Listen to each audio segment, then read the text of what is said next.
नमस्ते दोस्तों, स्वागत है आपका गणित दर्शन यूट्यूब चैनल पर।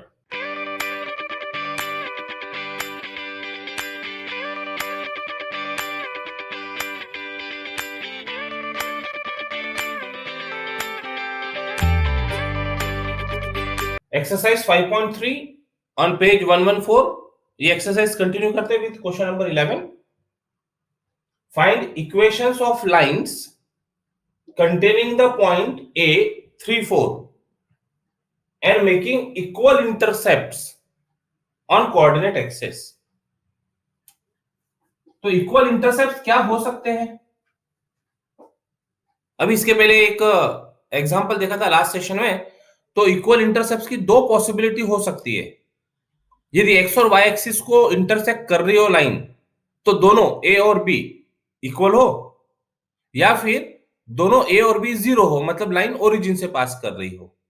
तो ये दोनों केसेस कंसीडर करके इक्वेशन फाइंड करते हैं। For equal intercepts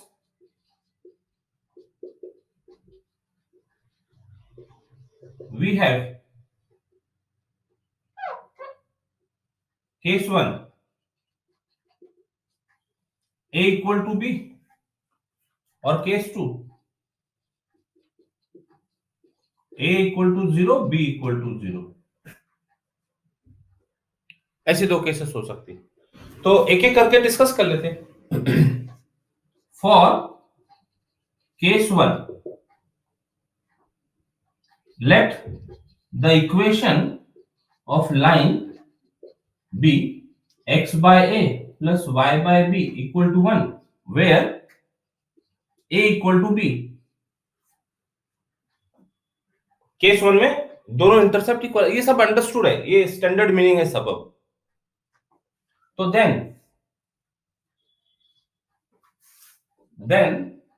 1 imply x by a equal to b। a की जगह b पुट कर दो या b की जगह a पुट कर दो, तो x by b plus y by b is equal to 1। अब ये बोला है कि this line containing the point a 3 4, तो ये पुट करते हैं this line containing the point a 3 4, ये line passes through point a 3 4, ऐसा लिख सकते हैं। तो therefore 3 by b plus 4 by b is equal to 1। Point line की इक्वेशन को सेटिस्फाई करेगा। तो डिनोमिनेटर सेम है, तो this gives 7 by b is equal to 1। Therefore b is equal to 7। Cross multiply करते हैं, तो as a equal to b, therefore a is also 7। Hence 1 gives x by 7 plus y by 7 is equal to 1। Answer required line case 1 के लिए जब intercept equal हो तब। For case 2 कब? जब a और b दोनों जीरो हो, तो ऐसे समय लाइन पासिंग थ्रू ओरिजिन होगा। For case 2 let the equation of line b y equal to mx passing through origin.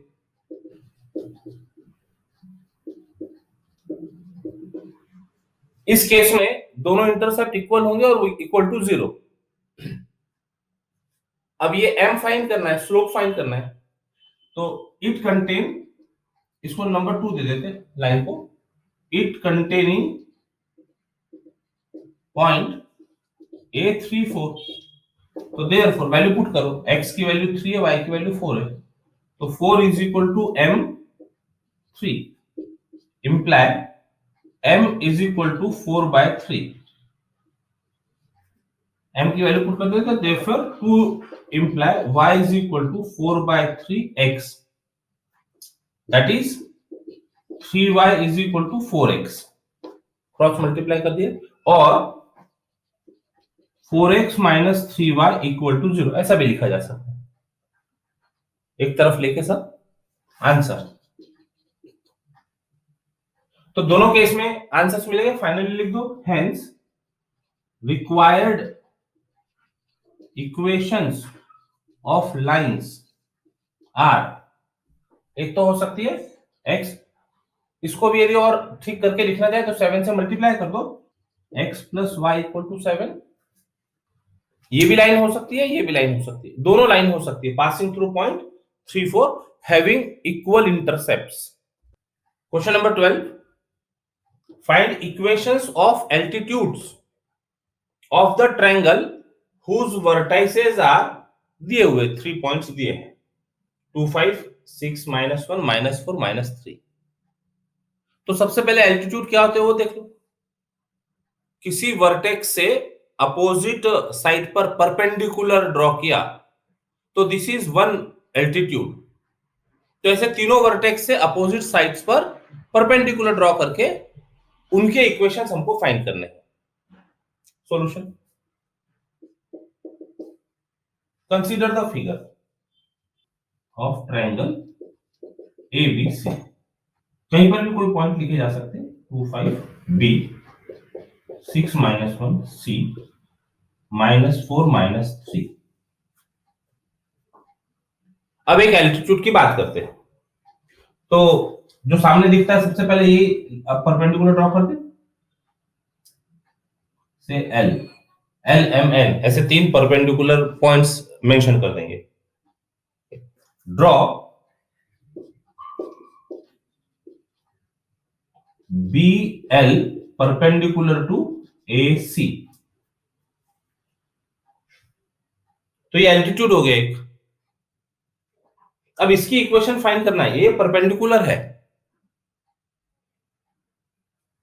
तो किसी लाइन की इक्वेशन फाइंड करने के लिए उस पर दो चीजें चाहिए, या तो 2 पॉइंट्स चाहिए या एक पॉइंट चाहिए, एक स्लोप चाहिए। अब यहां पर एक्स वाई एक्सिस के साथ तो हम काम नहीं कर रहे, तो इंटरसेप्ट की बात नहीं कर पाएंगे।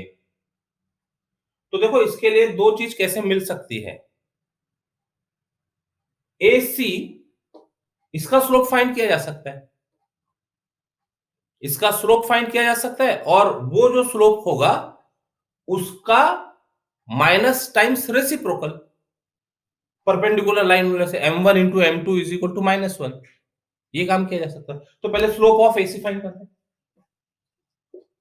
Slope of AC is equal to y2 minus y1 5 minus of -3 upon x2 minus x1 2 minus of -4। ठीक है, this is equal to 5 plus 3 8 2 plus 4 6 which is equal to 4/3। तो स्लोप ऑफ AC आ गया 4/3। तो स्लोप ऑफ AC आ गया। Now BL is perpendicular to AC, so therefore slope of BL is equal to -1 upon slope of AC is equal to -1 upon 4/3. So this implies slope of BL is equal to -3/4. तो इसका slope मिल गया। इस पर कोई point है क्या, एक BL पर कोई पॉइंट है कि फाइंड करना पड़ेगा? यस, पॉइंट इज देयर, एक पॉइंट है ना B, करेक्ट। तो equation of altitude BL passing through B, coordinates इसके 6 -1 having slope -3 4 is of the form y minus y1 is equal to slope x minus x1, imply y minus y1 minus 1 is equal to slope -3/4 x minus x1। ये point slope form, y minus y1 is equal to slope into x minus x1। ठीक करो इसको सब।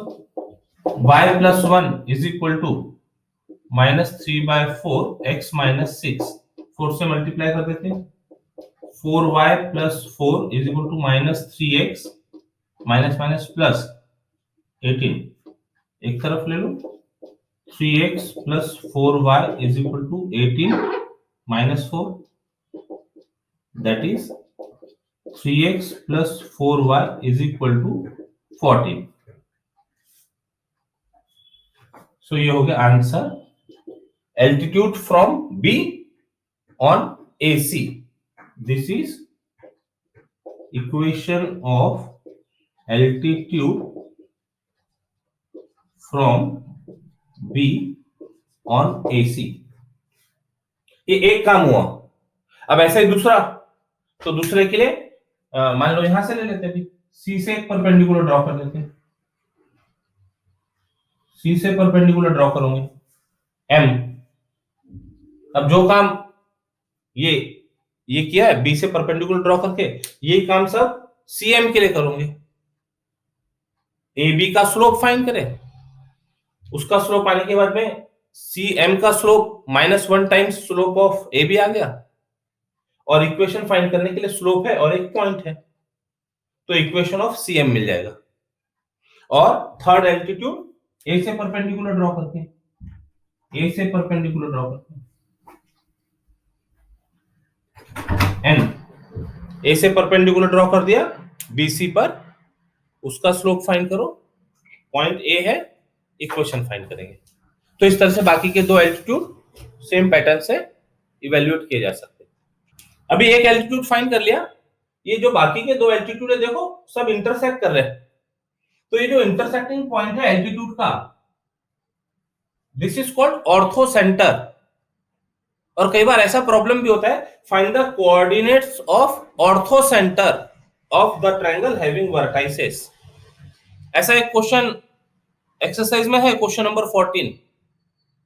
तो हम इसी problem को coordinates of ortho centre तक लेकर जाते हैं. तो क्वेश्चन नंबर 14 आप लोगों के लिए पूरा पूरा होमवर्क हो जाएगा. तो उसके लिए पहले एल्टीट्यूड की इक्वेशंस फाइंड करने पड़ेंगे. तो दूसरे एल्टीट्यूड की बात करते हैं. Draw CM perpendicular to AB. तो वही काम, पहले स्लोप और फिर इक्वेशन ऑफ लाइन. तो पहले slope of AB is, points दिख रहे हैं, y2 minus y1 upon x2 minus x1,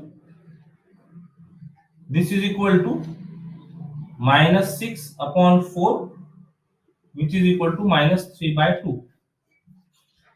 So therefore slope of CM is -1 upon slope of AB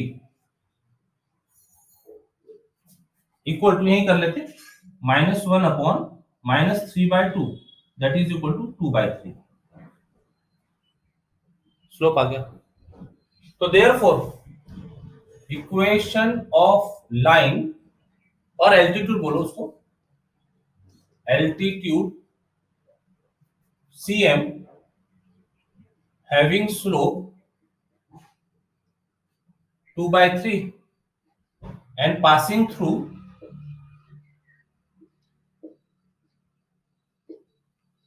एक पॉइंट है यहां पर C -4 -3 इज y माइनस, एक बार हमने पूरा फुल फॉर्म वगैरह लिख दिया था, y minus y1 is equal to slope 2/3 x minus x1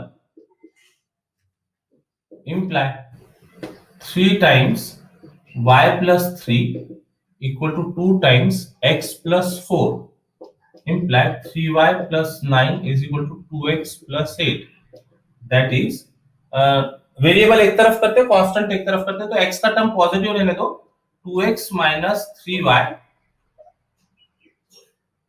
उधर लेकर गए, इधर ले आते इसको, 2x minus 3y equal to 1. ये दूसरा एल्टीट्यूड हो गया, ठीक है ना. इसकी इक्वेशन भी लिख देते हैं, एल्टीट्यूड CM है ये CM, 2x minus 3y is equal to 1.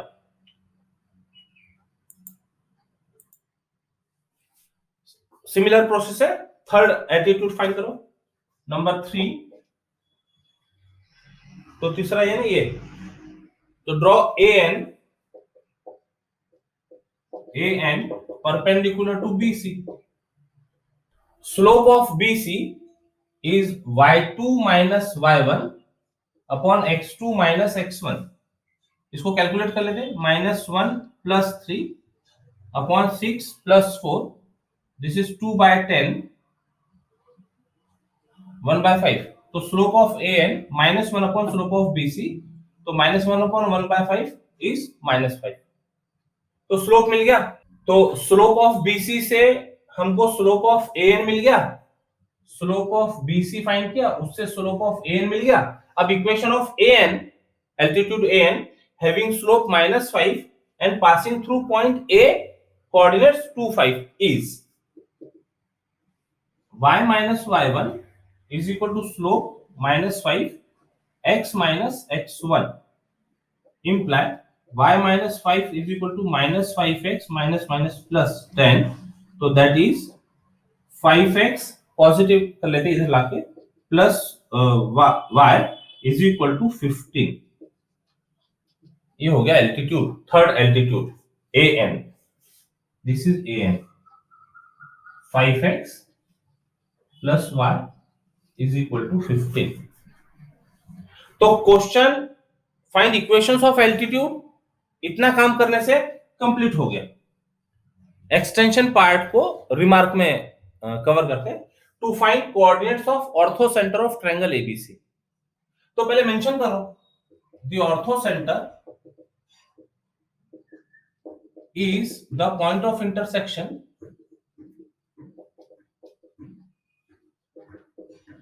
of altitudes of triangle। तो अब तीनों एल्टीट्यूड हमारे पास है, सॉल्विंग कोई दो एल्टीट्यूड ले लो, 3x plus 4y is equal to 14, और एक ये ले लेते हैं 2x minus 3y is equal to 1। ठीक है, तो इसको सॉल्व करने के लिए साइमल्टेनियस मेथड से, यदि मान लो इनके कोएफिशिएंट्स लिक्विडेट करके एलिमिनेशन मेथड यूज करो, या क्रैमर्स रूल यूज करो, बाय क्रैमर्स रूल कर लेते हैं। तो x equal to determinant upon determinant, y is equal to determinant upon determinant. Denominator में कोएफिशिएंट्स ऑफ x और y से बन जाएंगे कॉलम 2 3 4 -3, ये यहां पर भी सॉरी 3 2 4 -3। और जब x के लिए लिख रहे हैं न्यूमरेटर, तो जो x के कोएफिशिएंट्स है इसकी जगह पर राइट हैंड साइड 14 1, और ये एज इट इज 4 -3। जब y फाइंड करना हो तो y के कोएफिशिएंट्स की जगह राइट हैंड साइड वाले नंबर, और ये फर्स्ट वाला कॉलम एज इट इज। और डिटरमिनेंट को सॉल्व करने के लिए क्रॉस मल्टीप्लाई करके माइनस, ये क्रॉस मल्टीप्लाई जो आएगा उनको माइनस करना है। ये हो गया दो एल्टीट्यूड का पॉइंट ऑफ इंटरसेक्शन। दोनों इक्वेशन को क्रैमर्स रूल से सॉल्व करने के बाद x और y की वैल्यू आ गई। अब ये point of intersection third equation को सेटिस्फाई करता है क्या, ये चेक करते हैं। तो left hand side of third altitude is equal to 5x plus y is equal to 5 times 46 upon 17 plus 25 upon 17। इसको कैलकुलेट करो, 230 plus 25 upon 17, this is equal to 255 upon 17। अब 17 से डिवाइड करो, 17 1 जा 17 बचा 8 85, 17 5 से 85 is equal to right hand side. हो रहा है, सेटिस्फाई हो रहा है, left hand side is equal to right hand side. तो therefore coordinates of orthocentre of triangle ABC is ये 46/17 25/17। तो इस तरह से प्रॉब्लम को एक्सटेंड किया जा सकता है। क्या रिक्वायर्ड है, क्या क्वेश्चन में पूछा गया है, इतना आप सॉल्व करेंगे। आज के लिए इतना ही, रुकते हैं, कल फिर मिलेंगे। Till then take care, bye bye, जय गणित।